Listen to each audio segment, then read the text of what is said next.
ನಮಸ್ಕಾರ ಆತ್ಮೀಯರೇ, media house ಕನ್ನಡಗೆ ಸ್ವಾಗತ. ಬಿಗ್ ಬಾಸ್ ಸೀಸನ್ 12 ಮುಗಿದು ಹೋಗಿ 2 ವಾರ ಆಗೋಯ್ತು. ಜನ ಕೂಡ ಬಿಗ್ ಬಾಸ್ ಕ್ರೇಜ್ನಿಂದ ನಿಧಾನಕ್ಕೆ ವಾಪಸ್ ಆಗ್ತಾ ಇದ್ದಾರೆ. ಆದರೆ ಗಿಲ್ಲಿ ಮಾತ್ರ ಇವತ್ತಿಗೂ ಕದ್ದು ಮುಚ್ಚಿ ಓಡಾಡೋ ಪರಿಸ್ಥಿತಿಯಲ್ಲಿದ್ದಾರೆ. ಆ ಮಟ್ಟಿಗೆ ಗಿಲ್ಲಿ ಕ್ರೇಜ್ ಇವತ್ತಿಗೂ ಇದೆ. ಗಿಲ್ಲಿ ಮಾಡ್ತಾ ಇದ್ದ ಕಾಮಿಡಿ ಬಿಗ್ ಬಾಸ್ ನೋಡೋ ಪ್ರತಿಯೊಬ್ಬ ವೀಕ್ಷಕರಿಗೂ ಇಷ್ಟ ಆಗಿತ್ತು. ಆದರೆ ಬಿಗ್ ಬಾಸ್ ಮನೆಯೊಳಗಿರೋ ಯಾವೊಬ್ಬ ಸ್ಪರ್ಧಿಗೂ ಇದನ್ನ ಸಹಿಸೋದಕ್ಕೆ ಆಗ್ತಿರ್ಲಿಲ್ಲ. ತೀರಾ ಕೆಳಮಟ್ಟದ ಪದಗಳನ್ನ ಬಳಸಿ ಮಾತನಾಡ್ತಾ ಇದ್ರು. ಇನ್ನೊಬ್ಬರನ್ನ ಕೆಳಗಿಟ್ಟು ಮಾತಾಡೋದ್ರಲ್ಲಿ ಎತ್ತಿದ ಕೈ ಆಗಿದ್ರು. ಹೇಳ್ಕೊಳ್ಳೋದಕ್ಕೆ ಕಾಮಿಡಿ ಅನ್ಸಿದ್ರು ನೋಡೋರ ದೃಷ್ಟಿಯಲ್ಲೇ ಬೇರೆ ರೀತಿ ಕಾಣ್ತಾ ಇತ್ತು. ಬಿಗ್ ಬಾಸ್ ಮನೆಯಲ್ಲಿರೋ ಬಹುತೇಕರಿಗೆ ತೀರಾ ಕೆಳಮಟ್ಟದ ಮಾತನ್ನ ಆಡದವರು ಗಿಲ್ಲಿ. ಅಶ್ವಿನಿಗೆ ಕಿತಾಪತಿ ಹೆಂಗ್ಸು, ಹಲ್ ಸೆಟ್ ಉದುರು ಹೋಗುತ್ತೆ, ನಿಮಗ್ ವಯಸ್ಸಾಯ್ತು, ಅದು ಇದು ಅಂತ ಪದೇ ಪದೇ ಹಂಗಿಸ್ತಾ ಇದ್ರು. ಇದು ಗಿಲ್ಲಿ ಪಾಲಿಗೆ ಕಾಮಿಡಿ ಆಗಿರಬಹುದು, ಆದ್ರೆ ಅದನ್ನ ಅನ್ಸ್ಕೊಳ್ಳೋರಿಗೆ ಕಾಮಿಡಿ ಅನ್ಸಲ್ಲ. ಆ ಸ್ಥಾನದಲ್ಲಿ ನಿಂತು ಅನ್ಸ್ಕೊಂಡಾಗಲೇ ಎಲ್ಲವೂ ಅರ್ಥ ಆಗೋದು. ಇದೇ ಕಾರಣಕ್ಕೆ ಗಿಲ್ಲಿ ಹಾಗೂ ಅಶ್ವಿನಿ ಮಧ್ಯೆ ಪದೇ ಪದೇ ಜಗಳ ಆಗ್ತಾ ಇತ್ತು. ಡಾಗ್ ಸತೀಶ್ಗೂ ವಯಸ್ಸಾಗಿದೆ, ನೋಡೋದಿಕ್ಕೆ ಮೇಕಪ್ ಮಾಡ್ಕೊಳ್ತಾರೆ, ಆದ್ರೆ ರಾತ್ರಿ ಆದ್ರೆ ಕೆಮ್ತಾರೆ.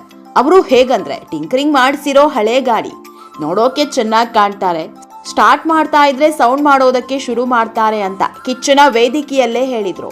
ಇಂಥ ಮಾತುಗಳು ಗಿಲ್ಲಿಗೆ ಕಾಮಿಡಿ ಅನ್ಸಬಹುದು, ಆದ್ರೆ ಅದನ್ನ ಅನ್ಸ್ಕೊಳ್ಳೋರಿಗೆ ಕಷ್ಟ. ಇದೇ ರೀತಿ ನಟಿ ಜಾಹ್ನವಿಗೂ ಗಿಲ್ಲಿ ಒಂದಿಷ್ಟು ಮಾತು ಆಡಿದ್ರು.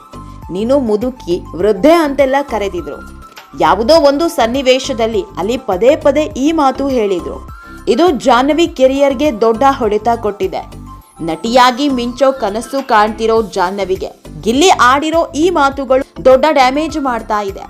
ಹೀಗಾಗಿ ಬಿಗ್ ಬಾಸ್ ಮುಗಿದು 15 ದಿನಗಳ ಬಳಿಕ ಜಾಹ್ನವಿ ಸಿಡಿದೆದ್ದಿದ್ದಾರೆ. ಗಿಲ್ಲಿ ವಿರುದ್ಧ ಆಕ್ರೋಶ ವ್ಯಕ್ತಪಡಿಸಿದ್ದಾರೆ. ಇನ್ನೊಂದ್ ಕಡೆ ಅಶ್ವಿನಿಯ ವಾದಕ್ಕೆ ರಜತ್ ತಮ್ಮದೇ ಸ್ಟೈಲ್ನಲ್ಲಿ ಟಾಂಗ್ ಕೊಟ್ಟಿದ್ದಾರೆ. ಈ 2 ವಿಷಯಗಳ ಬಗ್ಗೆ ಹೇಳ್ತಾ ಹೋಗ್ತೀವಿ. ಅದಕ್ಕೂ ಮೊದಲು ನೀವಿನ್ನೂ ನಮ್ಮ ಚಾನೆಲ್ನ ಸಬ್ಸ್ಕ್ರೈಬ್ ಮಾಡಿಲ್ಲ ಅಂದರೆ ಮಿಸ್ ಮಾಡಬೇಡಿ, ಈಗಲೇ ಸಬ್ಸ್ಕ್ರೈಬ್ ಮಾಡಿ. ಈ ವಿಡಿಯೋನ ಕೊನೆಯವರೆಗೂ ನೋಡಿ, ನಿಮ್ಮ ಅನಿಸಿಕೆಗಳನ್ನು ಕಾಮೆಂಟ್ ಮಾಡಿ. ಆತ್ಮೀಯರೇ, ಜಾಹ್ನವಿ ಬಿಗ್ ಬಾಸ್ ಮನೆ ಬಗ್ಗೆ ಸಾಕಷ್ಟು ಹೇಳ್ಕೊಂಡಿದ್ದಾರೆ. ಬಿಗ್ ಬಾಸ್ ಆರಂಭದಲ್ಲಿ ಬಿಗ್ ಬಾಸ್ ಮನೆಗೆ ಹೋದಾಗ ಸ್ಪರ್ಧಿಗಳೆಲ್ಲ ಸಿಕ್ಕಾಪಟ್ಟೆ ಡಲ್ ಆಗಿದ್ರು. ಕೆಲವರಿಗಂತೂ ಆಟವೇ ಅರ್ಥ ಆಗಿರಲಿಲ್ಲ. ಹಾಗಾಗಿ ನಮ್ಮ ಸೀಸನ್ ಫ್ಲಾಪ್ ಆಗುತ್ತೇನೋ ಅಂತಾನೆ ನಮಗನ್ಸಿತ್ತು. ಆದರೆ ಹೋಗ್ತಾ ಹೋಗ್ತಾ ಜನರಿಗೆ ಶೋ ಕನೆಕ್ಟ್ ಆಯಿತು. ಶೋಗೋಸ್ಕರ ನಾನು ಏನಾದರೂ ಮಾಡಲೇಬೇಕು ಅಂತಿದ್ದೆ. ಅದು ಆಚೆ ನೆಗೆಟಿವ್ ಆಗುತ್ತೋ ಅಥವಾ ಪಾಸಿಟಿವ್ ಆಗುತ್ತೋ ಗೊತ್ತಿಲ್ಲ. ಈ ಶೋ ಚರ್ಚೆ ಆಗಬೇಕು, ಚೆನ್ನಾಗಿ ಆಗಬೇಕು ಅನ್ನೋದಂತೂ ಇತ್ತು. ವರ್ಷದಿಂದ ವರ್ಷಕ್ಕೆ ಶೋ ಮೇಲೆ ಕ್ರೇಜ್ ಹೆಚ್ಚಾಗ್ತಾ ಇದೆ. ಒಮ್ಮೆ ಗಿಲ್ಲಿಗ್ ನಾನು ಬಿಸಿ ನೀರು ತೆಗೆದುಕೊಂಡು ಬಾ ಅಂದಿದ್ದೆ. ಅದಕ್ಕೆ ಅವನು ಹೇ ಹೋಗು ಮೂದೇವಿ ಅಂದಿದ್ದ. ಅಲ್ಲಿ ನನಗೆ ಇರಿಟೇಟ್ ಆಗಿತ್ತು. ಏನು ಹೀಗೆ ಹೇಳ್ತಾನಲ್ಲ ಅನ್ನಿಸ್ತಿತ್ತು.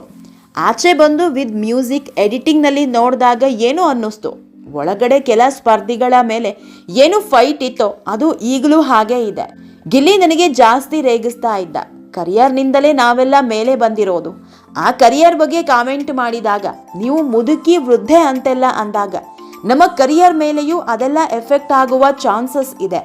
ಆ ತರಹದ ಜೋಕ್ಗಳೆಲ್ಲ ನನಗೆ ಇಷ್ಟ ಆಗಲ್ಲ. ಆ ಬಗ್ಗೆ ಇವತ್ತಿಗೂ ನನಗೆ ವಿರೋಧ ಇದೆ ಅಂತ ಬೇಸರ ವ್ಯಕ್ತಪಡಿಸಿದ್ದಾರೆ. ಇನ್ನು ಜಾಹ್ನವಿಯ ಈ ಮಾತಿನ ಬೆನ್ನಲ್ಲೇ ರಜತ್ ಕೂಡ ಒಂದಿಷ್ಟು ಮಾತನಾಡಿದ್ದಾರೆ. ಈ ಬಾರಿಯ ಬಿಗ್ ಬಾಸ್ ನಲ್ಲಿ ಅಶ್ವಿನಿ ಗೆಲ್ಲಬೇಕಿತ್ತು, ಗಿಲ್ಲಿಗಿಂತ ಹೆಚ್ಚು ವೋಟ್ ಬಂದಿತ್ತು, ಆದ್ರೆ ಮೋಸ ಮಾಡಿದ್ರು ಅನ್ನೋ ರೀತಿಯಲ್ಲಿ ಅಶ್ವಿನಿ ಮಾತನಾಡಿದ್ರು. ಅಲ್ಲದೆ ಗಿಲ್ಲಿ ಬಗ್ಗೆ ಮಾತನಾಡಿದ್ದಕ್ಕೆ ರಜತ್ಗೆ ಬೆದರಿಕೆ ಕರೆಗಳು ಬಂದಿದ್ವು ಅನ್ನೋ ಮಾತಿದೆ. ಈ ಬಗ್ಗೆ ರಿಯಾಕ್ಟ್ ಮಾಡಿದ ರಜತ್, ಮಾಡೋರಿಗೆ ಏನ್ಸಾರ್ ಮಾಡ್ತಾರೆ, ಆದ್ರೆ ನೆಮ್ಮದಿಯಾಗಿರ್ಬೇಕು ಅಷ್ಟೇ ಅಂತ ಕಿಚಾಯಿಸಿದ್ದಾರೆ. ಅಲ್ಲದೆ ವೋಟಿಂಗ್ಸ್ ಬಗ್ಗೆ ಮಾತನಾಡಿದ ರಜತ್, ಒಂದೊಂದು ಸಲ ನಮಗೆ ಗೊತ್ತಾಗಲ್ಲ, ಈ ತರಹದ ವಿಷಯಗಳು ಕೇಳ್ದಾಗ ನಾವು ಎಣ್ಣೆ ಹೊಡೆದಿರ್ತೀವ ಅಥವಾ ಹೇಳ್ತಿರೋರು ಎಣ್ಣೆ ಹೊಡೆದಿರ್ತಾರ ಅಂತ. ತೊಂದ್ರೆ ಇಲ್ಲ ಪಾಪ, ಅವ್ರು ಏನೋ ಭ್ರಮೆಯಲ್ಲಿ ಬದುಕ್ತಾ ಇದ್ದಾರೆ, ಬದುಕಲಿ ಬಿಡಿ ಅಂತ ಕಾಲೆಳೆದಿದ್ದಾರೆ. ಒಟ್ನಲ್ಲಿ ಬಿಗ್ ಬಾಸ್ ಮುಗಿದು 2 ವಾರ ಆದ್ರೂ ಬಿಗ್ ಬಾಸ್ ಕ್ರೇಜ್ ಮಾತ್ರ ಅದೇ ಲೆವೆಲ್ಗೆ. ಇನ್ನು ಜನರ ಬಾಯಿಯಿಂದ ಬಿಗ್ ಬಾಸ್ ಬಗೆಗಿನ ಮಾತುಗಳು ಹೋಗಿಲ್ಲ. ಆತ್ಮೀಯರೇ, ಈ ವಿಡಿಯೋ ನಿಮಗೆ ಇಷ್ಟವಾದಲ್ಲಿ ಲೈಕ್ ಮಾಡಿ, ಶೇರ್ ಮಾಡಿ, ಕಾಮೆಂಟ್ ಮಾಡಿ. ಇನ್ನೂ ನಮ್ಮ ಚಾನೆಲ್ನ ಸಬ್ಸ್ಕ್ರೈಬ್ ಮಾಡಿಲ್ಲ ಅಂದರೆ ಮಿಸ್ ಮಾಡಬೇಡಿ, ಈಗಲೇ ಸಬ್ಸ್ಕ್ರೈಬ್